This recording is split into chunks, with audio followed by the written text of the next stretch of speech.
Il y a un an, cette petite fille de 4 ans ne communiquait pas avec les autres, ne répondait pas à sa mère.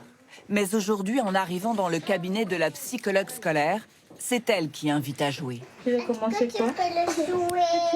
Ça fait un an, oui, qu'elle a arrêté les écrans. Qu'est-ce qui a changé?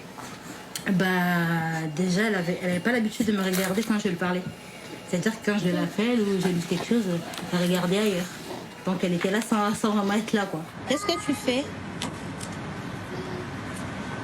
Qu'est-ce que tu fais? Des dessins animés depuis l'âge de 6 mois sur toutes sortes d'écrans, plusieurs heures par jour, jusqu'à son entrée en maternelle et le signalement de sa maîtresse à la psychologue scolaire. Elle ne soutient pas le regard. Elle peut réagir avec violence. En 3 ans, c'est le 5e enfant qu'elle prend en charge pour les mêmes raisons. Une exposition aux écrans précoce et excessive. Elle n'en avait jamais croisé les 20 années précédentes. Son ordonnance est la même à chaque fois. Arrêt des écrans, jouer en nommant les choses et pâte à modeler pour certains. Les enfants qui sont beaucoup sur tablette, en fait, on voit que devant un livre, ils ne vont pas tourner les pages.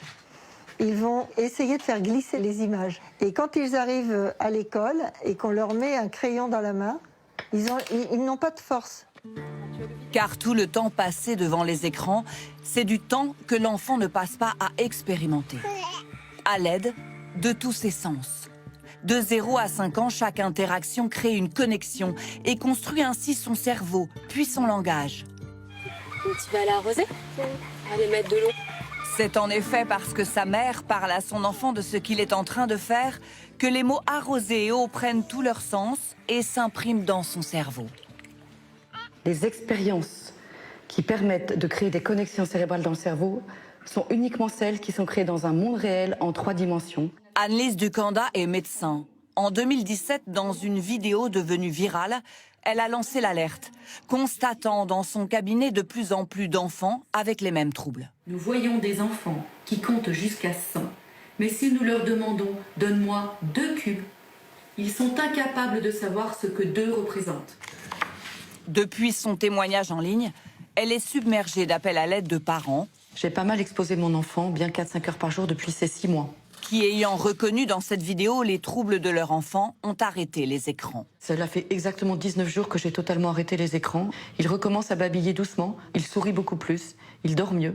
Anne-Lise Ducanda est convaincue que c'est cette surexposition précoce qui explique les chiffres de l'Éducation nationale sur la situation de handicap dans le 1er degré. Entre 2010 et 2018, pour les enfants de 3 ans à 11 ans, on a une augmentation de 24% des troubles intellectuels et cognitifs, une augmentation de 54% des troubles du psychisme et une augmentation de 94% des troubles du langage. Les orthophonistes d'ailleurs s'inquiètent de l'explosion des consultations pour ces troubles.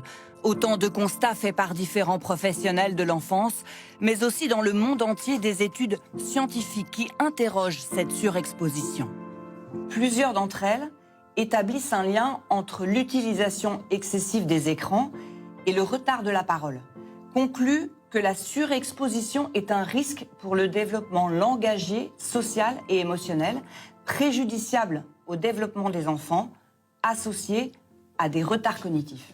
En France, le ministre de la Santé veut se saisir du sujet et rappelle que l'Organisation mondiale de la santé déconseille les écrans avant 3 ans. On est allé dans un grand magasin de jeux, tablettes, consoles, dès l'âge de 2 ans, avec aucune information, notification sur les précautions d'usage. Je différencie un outil éducatif qui passerait par du numérique ou qui passerait par un écran destiné à des enfants avec une bonne gestion de ce qui consiste à laisser un enfant derrière un écran tout ou partie de la journée sans avoir de régulation du contenu et avec un impact qu'on ne sait pas encore véritablement définir chez les plus petits. On ne connaît pas les conséquences. Donc il faut aussi qu'on développe la recherche et qu'on travaille avec les industriels et qu'on régule ce qui doit l'être. Cette mère de famille, elle, qui constate jour après jour les progrès de sa fille depuis l'arrêt des écrans, a pris une décision pour son 2e enfant. Il n'aura pas du tout droit à l'écran jusqu'à ses 4 ans. Ça c'est sûr et certain. Tu veux lui faire un gros câlin?